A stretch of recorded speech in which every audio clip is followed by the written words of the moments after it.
আওয়ামী লীগ সরকারের যাবতীয় অত্যাচার নির্যাতনের বিরুদ্ধে সোচ্চার ছিল অবিভক্ত ঢাকা সিটির প্রয়াত মেয়র সাদেক হোসেন খোকার ছেলে প্রকৌশলী ইশরাক হোসেন। সে সময় আন্দোলনে নেমে আওয়ামী লীগ নেতাকর্মী এবং তাদের সমর্থকদের হামলার শিকার হয়েছিলেন বিএনপি নেতা ইশরাক হোসেন।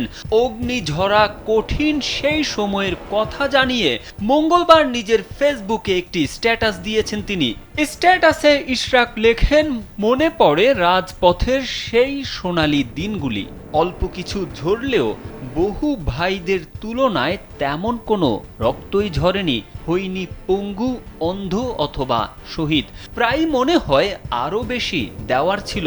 জীবন যেখানেই নিয়ে যাক না কেন বারবার রাজপথেই ফিরে আসব, হয় শান্তির বার্তা নিয়ে অথবা জনগণের অধিকারের সংগ্রাম করতে। রাজপথই হবে অন্তিম ঠিকানা ইনশাআল্লাহ।